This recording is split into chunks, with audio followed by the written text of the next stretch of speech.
My name's Rob Beaton, and I've been making music for 30 years. I started when I was a teenager, about 14 or 15 is when I really started to discover music, and was never really interested in playing, but always drawn towards the other side, how records were made, who was making them, what was the process. That always, I found that far more interesting. And felt like that was something I wanted to do with my life, and dabbled a little bit in high school. Had a buddy who was producing a lot of the punk bands up in San Francisco, and my folks were gracious enough to let a 16-year-old kid drive out to Oakland to watch some guy record punk bands. So that was my first experience with the process.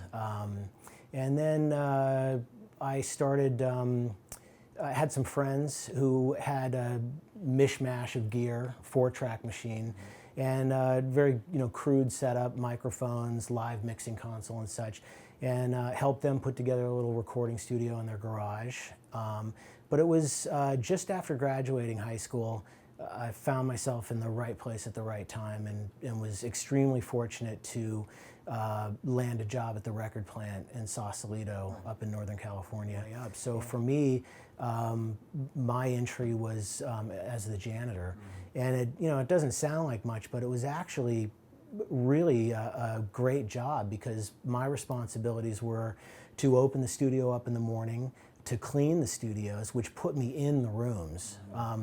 Gave me the opportunity by myself to observe and spy and look and see what was going on. Hey, how are they miking this cabinet?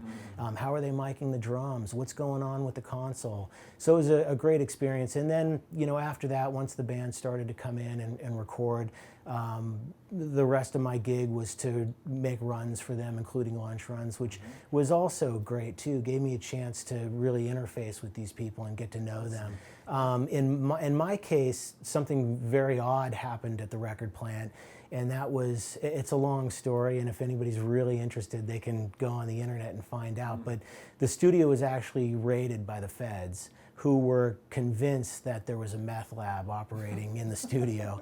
And so long story short, but it is a very interesting story. For 18 months, we ran a skeleton crew there that was supervised by the U.S. Marshal Service, and the idea was to keep the studio running and open so that it could be auctioned off as a viable entity. Well, when that happened, we were shut down for about 3 months, and during that 3-month period, all of the people that were ahead of me on the totem pole, they had all left to find other jobs. So when we reopened, there were no assistant engineers. So all of a sudden I found myself, I'd moved up. I'd moved up to assistant engineer. That's awesome. Yeah, exactly. Right. And as I started to evolve and have more experience, I started to find the things that I liked doing most. And that was mixing and mastering. And so I stopped producing artists years ago. Haven't produced anything in a long time, and just found that I enjoyed the mixing process and the mastering process the most. The mastering actually came about from the mixing. As I was mixing more and more projects, and hearing what was happening to my mixes, hey, I want to do that too, and so I kind of got interested in mastering because I wanted to master my own mixes. That's sort of how it came about.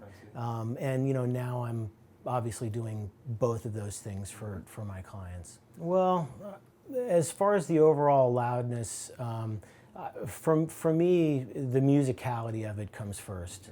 As far as loudness, you want to try and be competitive.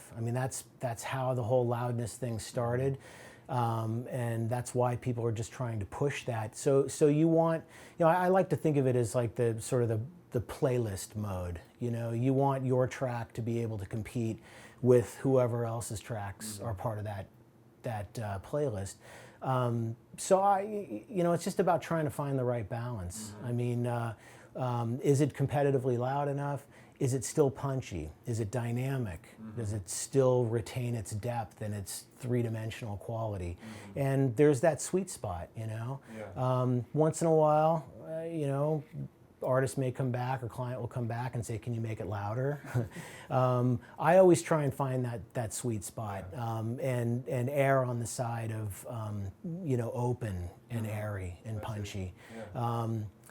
Once you start to push that loudness, it becomes detrimental and the music begins to suffer, obviously you've gone too far. I think rather than talk about like how much headroom to leave, it's more about the process of mixing. And I think, for a lot of young guys, it's tough because they're comparing what they're doing, most of the time, what they're comparing their work to are finished masters. Exactly. And not only finished masters, but typically tracks that have been done by A-list guys, who've had a big budget, they've been working in the best studios, they've got Ted Jensen mastering it. That's what they're comparing their mixes to. And, that's tough. Another problem is the proliferation of all the plugins, the mastering plugins. I find a lot of guys using those as sort of a crutch, as instant gratification plugin.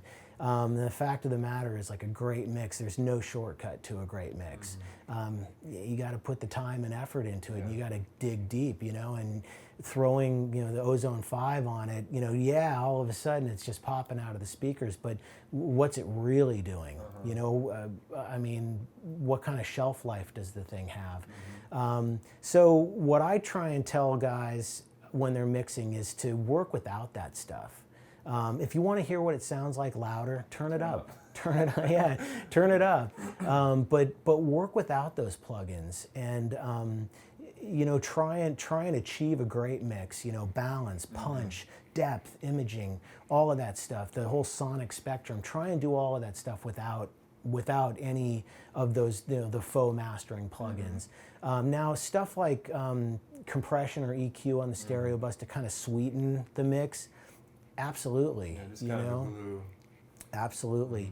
And then the other thing that I think is smart is once you've got a mix that you're digging, then go ahead and put some of the mastering plugins on there and hear how that mix is going to translate. Once you start to really push that gain, you start limiting it a little bit. And I think what you'll find is that you're going to go back and probably make some adjustments to your mix. Okay, I'm losing a little bit of punch on my kick and snare, so you can adjust those, or the vocals just becoming overly sibilant. You can get in there and make those adjustments. But if you know you're going to be sending your track out to have somebody master it, you can remove that stuff. And what I have a lot of clients do is send me both. Send me the one that you've been giving your client and living with, and then give me one without that. And so at least I have an idea of what you guys have been living with, what you've been liking, but I have a cleaner file to work with. As far as headroom, that's hard to say. I mean, usually I'll get tracks with virtually no headroom, but still feel like I'm able to work effectively with it. Because they're able to cut out some areas for everything to exist. Yeah, and I mean, I can do things where I can bring the overall gain of the track down, and and then, I mean, analog gear is a wonderful thing. It's very forgiving and able to reintroduce some dynamics, and some depth and detail and openness to a track. But usually the best tracks that I get will have 2 to 4 dB of headroom. Well, everything that I get, I'm hearing for the first time. So I have no previous connection to the tracks, as opposed to, say, somebody who's produced and engineered the project. That's a little bit different because in that regard, there's a lot of sort of mixing that's going on almost from day one. I mean, that's probably something you're familiar with as well, seeing the project from beginning to end. So the stuff that I get, hearing it for the first time, the process, for me, the session's got to be super organized. Like that's the first thing for me. So I'll prep the session myself. I like things to be exactly where I want them to be. I will even color code everything so I can find it quickly. And one of the reasons I like to prep the sessions myself is because it gives me an opportunity to really see what I'm going to be dealing with. So now I get everything sort of organized and together the way that I like it, because I don't want to have to think about it anymore after that. Once I start mixing, I want it to be all creative. I want it to be instinctive, reactionary is what I like to call it. I just want to sort of react to the tracks, and I don't want to have to think about where's this, where's that, who goes with this, who goes with that. What bus is this going to? Exactly. So I have a mix template that it's pretty much the same one I've been using for years, but occasionally I modify it when I find something new that I like. So having the session organized is huge for me. And when it's not organized, I can't mix. So once that's done, the next thing I'll do is, usually I'm given a reference mix or a rough mix. I'll listen through to that, or if I don't get that, I'll just push all the faders up and listen. And before that first pass is even over, in my head I have a pretty clear picture of what I want to try and do and what I want it to sound like. Very vivid, in fact. I mean, it's like I can hear the final thing in my head, which is, I don't know why that happens, but it's incredibly helpful. Very helpful. And then I just go to town. And as far as my mixing style goes, most of the time I usually start off, I'm one of those guys that likes to start with the rhythm section first. I like to start with the drums and build up from there. Once in a while, depending on the song, I may start with the vocal. That'll be the first thing I'll put in, get the vocal sounding really nice, and then start to build stuff around that. But usually it's the other way around. I start with the foundation and build up. The mixing process for me can be at times extremely focused, where maybe I'm just working on the chorus for an hour, and just dialing that in. Other times it can be real ADD, where I'm all over the map, I'm working on this, and then all of a sudden I get sidetracked and now I'm on this. And then little by little you start to hone in on it, and it starts to become a complete thing, until you get to like what I like to call the last 2%, which sometimes takes half the mix. But eventually you get there, and then just kind of knowing when, I guess it's like painting, what's that last brush stroke, and knowing. And for me, having been doing this for so long, it's gotten easier to be able to know when that moment is. But that's usually the process for me, and I like to now that I don't have a tape machine and rewind time to give me a break, I like to take breaks every hour. Usually take a good 5-minute break or so every hour. And I may even spend some of that time cleaning tracks up, And for me, that's my rewind time. That's the, that break between the blasts of music. So you just let your ears rest a little bit. Yeah, as far as plugins and gear goes, I do like to use my analog gear. I'll use it in the process of doing the mix. Once I get stuff that I like, I'll usually print that so that I can repurpose the gear for something else. As far as plugins, reverbs in particular, right now my favorite is the Valhalla suite of plugs. For the people who are watching this, if they don't have it or aren't familiar with it, I believe it's Valhalla DSP is the website. $50. These plugins are $50, and I'm pretty sure you get 3 licenses. So if you've got multiple rigs, you can have one on your laptop, one on your main. They're unbelievable. Room is one that simulates a number of ambient spaces, as well as some digital devices like the Lexicon 480L, and it sounds amazing. The other one is Shimmer, which I can't really describe. I mean, you have to get it and use it. It's the guy that created these plugins, I guess, is a big Brian Eno fan and into ambient music and stuff. And Shimmer will actually it'll do amazing things. So just a little tease there. Oh, yeah. Other plugs that I love, I think the Wave stuff, of course, which I use religiously.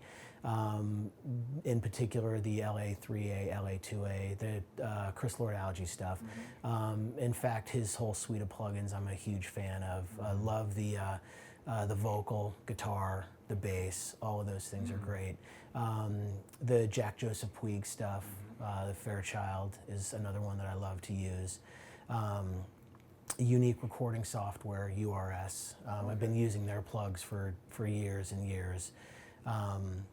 And of course the analog gear. So my process involves both of those things, and as how I employ them, it's just a case-by-case basis, whatever I'm feeling. Well, usually when I get a vocal, the first thing I'll do is put some type of a high-pass filter on there. Usually everything from about 70 or 80 hertz and below, I'll roll that out. And then,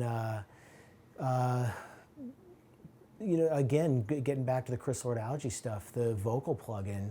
I mean, there was a time a few years ago where that process would involve me dumping the vocal to a tape machine, then running the thing through Distressor, and then maybe through one of my Manley EQs, and then back into Pro Tools. And then I started using that plugin, and I was like, I'm already there. Oh, okay. I'm pretty much already there. The presets are fantastic. Okay. So I may throw something like that on there. De-essing is a big thing with vocals, and I think that's something that from a mastering perspective, that is a very problematic issue for me too. When I get a track and the vocals are just incredibly sibilant and haven't been de-essed well in the mix, that can be a real problem in the mastering. So I'm real leery and cautious about that. I like to use the Waves, the Renaissance de-esser. And de-essing is tricky. I mean, it would be hard for me to say, hey, this is what you're supposed to do. I mean, it's really an ear thing, You want to de-ess the vocal enough so that it still sounds smooth and natural. And really the only way to go about doing that is you just got to play with it until you get it. Yeah. But all the EQ, limiting, de-essing, they all really work hand in hand with one another. I mean, the more you start compressing or limiting the vocal, the more you're going to start introducing that sibilance. So it's kind of a balancing act. And for me, I love compression. I love limiting. The vocal in my mix will get a heavy dose of like an 1176. Okay. Fast attack, fast release. Really, want that vocal to just sound exciting, engaging. Want it to just be right there. And I'll use limiting like an effect, in lieu of even EQ at times. Usually kick and snare stuff, for me, most of the time it's analog. In fact, the Transient Designer will almost always be on a kick and snare track. The API EQs and the Comet limiter. Overheads will probably be the 747. And like I said, I mean, once I get something that I like the way that it sounds, then I'll print what I'm doing so that it's in the session, makes it easy to recall. As far as plugins that I think are good though for drums, again, the LA2A, just awesome. I mean, awesome on kick and snare. The SSL EQs, fantastic as well. I've been using the Slate virtual tape machine, which I think is great. I'll use that a lot of times on the entire drum bus. I'll usually, with drums, I'll usually send them to an aux input. And on that aux input, I'll have the virtual tape machine. I'll probably have the SSL bus compressor on there as well. And then I might even throw something like the Waves L2 on there, just to really glue it all together. The first thing I'll do is I'll get all the tracks and I'll listen through and needle drop on all this stuff so I can get an idea of the whole collection, And then from there, I'll usually gravitate towards one track, one that I feel is either it's, you know, sonically it's very close, or maybe I just like the song. I don't know. And then at that point it'll be, you know, the chain for me, it's almost all analog for me when I do the mastering. So, you know, I'll start off with some EQ and start to really shape the track sonically. If it's a situation where there's some issues or some problems, I'll go there first and try and address those. In that case, you know, it may be, you know, again, like an overly sibilant vocal.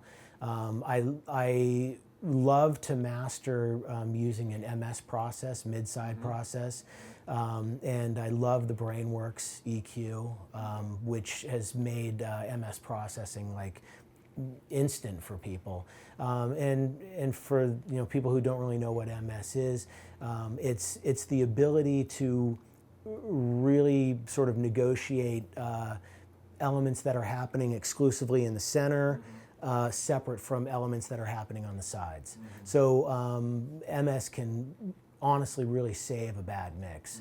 It allow you to open the track up, wider stereo imaging. You know, let's say the vocal's just buried in the mix, but the vocal happens to exist in the center, in the middle. The MS Matrix will allow me to bring that center portion up and balance it better. So most of the time I am working in MS. I'm not, you know, I may not be using it to its full extent, but it's sort of always there working in the background for me. I love taking the sides and maybe adding like, you know, a half a dB at 12K, like a high shelf, and it just opens the track up in a wonderful way. So the last part of the process for mastering is finding that optimum level, and for me that's really based on a combination of being competitively loud enough, but first and foremost being musical, making sure that the track is you know, pleasant to listen to, no matter how loud you're listening to it. I hear so many, I don't want to sound like an old man and complain, but I hear so much stuff today that's just so freaking loud. You know, you forget that there's a song there, you know, and it's a shame, you know. It may be a great song, but you're just being pummeled by sheer volume. So, you know, I like to sort of find that sweet spot, you know, where the track's going to be able to compete, but at the same time, it's just still sounds rich, still sounds musical. I work. I mean, typically my mastering chain will be anywhere from 5, 6, even 7 pieces of analog gear, and in some cases, I may not even be doing anything. I simply want it there. Yeah, I just want it there for color. And that's one of the great things about analog gear is the incredibly high headroom. And it allows me to get to that sort of optimum level without having to overly compress or limit the mix.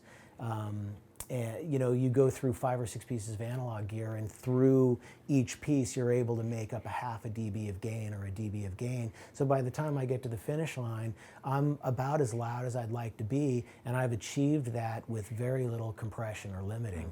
And that's a formula that works for me. I don't really like to compress or limit the tracks much at all. And I find that going through the analog gear allows me to achieve as much loudness as I want without having to do that.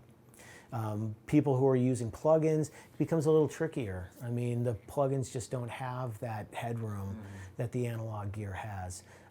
And I think that's why they find, you know, wow, I'm able to get close, but I'm just not able to get there, you know. And that being said, though, I mean, I'm amazed sometimes some of the stuff that I hear, you know, like the Skrillex stuff. I mean, I don't know for a fact, but I think that stuff may be all in the box, you know? Pretty amazing. And a lot of the dubstep stuff that you're hearing, or heavy bass and drums type stuff, I mean, a lot of those guys are doing it in the box. And I mean, all I can say is hats off. It's, honestly, I think monitoring may be the most important thing. I mean, if you're not sure about what you're hearing, how can you do anything? How can you be sure about anything? And that's I think a big problem for guys who are doing it themselves, working, in their own studio or even in their house or bedroom. It's really about acclimating yourself and learning what you're listening to, what's your listening environment. If your listening environment's got some issues, you've got to figure out ways to make it better. Ways to make it better might be getting better speakers, maybe acoustically treating your room in some way. Usually most people are working with some sort of near field monitoring, so it's a much more forgiving system to work with. But I think the best thing for guys to do, if you're having to take your mixes outside and listen to them in different environments, and you're constantly being disappointed with what you're hearing, or it's just, wow, why does it sound like this? You need to just call time out, and you need to figure out what's going on in your room. And for most people, it's about just learning what your speakers sound like. Take the time to listen to some great mixes, to some great records, and really hear how they sound so that you're sure about what you're hearing. In my case, I've been in this room for 12 years. I've had the Barefoots now for 4 or 5 years at least. I've always had really, really good luck in this room. I don't listen to anything that I do outside of this room, ever. I have no idea what it sounds like in my car. I don't know what it sounds like outside of here at all. I have my Barefoots, I have my NS10s, and I have a pair of Bose headphones that I use, and that's it. But I know that when the stuff leaves here, it's going to translate perfectly outside. And that's, I think, the situation that every mixer wants to be in. There's so many variables involved. I mean, I got pretty lucky in this room. This room even with my previous monitors before the Barefoots, this room sounded good. It just got good bones, good layout. I do have some acoustical treatments in here. I don't even know if they're necessary. I mean, it sounded good before, it sounds good now. For me, the criteria for a good listening environment is, one, you got to like what you're hearing. Otherwise, what's the point? How excited can you get about mixing a track if you're not excited about what's coming out of the speakers? And for me, that's huge. And I get that with the Barefoots. I can put on my favorite records, records that I think sound amazing. Fleetwood Mac, Rumors, put Dreams on, and I feel like I'm listening, in an audiophile environment. So that's perfect for me. I love what I'm hearing. It excites me every time I come in here to work and mix on a track, because what's coming out of those speakers is like fun and exciting. The second aspect, of course, is accuracy. How accurate is it? And in my case, between me knowing knowing what I'm hearing and enjoying what I'm hearing, it translates perfectly outside of here. But for young guys who are doing it themselves, they may not have the luxury of being able to buy more high-end monitors. They may not be able to acoustically treat or change their room environment. So it really then comes down to like knowing what they're hearing, and that's just take the time to do it. Just spend a weekend, do nothing but listen to music, and be sure about what you're hearing. And then that will start to translate with the mixes that you do in there. Well, I think the best thing that up-and-comers can do is just try and get their hands on as many tracks as they possibly can. Put themselves out there. If what you want to do is produce, go find bands. Go find bands that will let you produce them. If you want to engineer, find bands that'll let you engineer for them. If what you want to do is mix, offer to mix tracks for people. It's about experience. I mean, the more tracks you spin on, the better you're going to get. As far as the technology, I mean, it's amazing today. When I started out, none of this stuff existed. Everything, it was tape, it was an analog console. I mean, we were just starting to get introduced to the notion of automation, being able to automate your mix. It was like, wow, that was a powerful thing. And now all of these things, they're readily available to anybody. I mean, a laptop. You know, you could be sitting out by the pool on a Chase lounge, you know, with a pair of headphones. You could be mixing your track, and it's going to sound dope. You know, I mean, or you're on an airplane doing the same thing. So the technology is incredible, and I think that you know, any new up-and-comer should really embrace that. I mean, there's a lot of guys that are making amazing music all inside the box. Mm-hmm. What role is analog gear going to play in the future? I mean, I don't really know.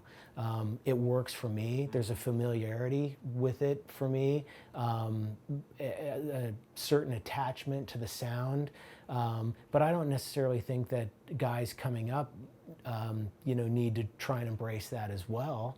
I mean, if what they're using is working for them, that's awesome. Mm-hmm. And it's only going to get better. The plugins are going to continue to get better, more interesting stuff, better sounding stuff. You can go to my website. It's rob@meetbeaton.com. That's MEETBEATON.com.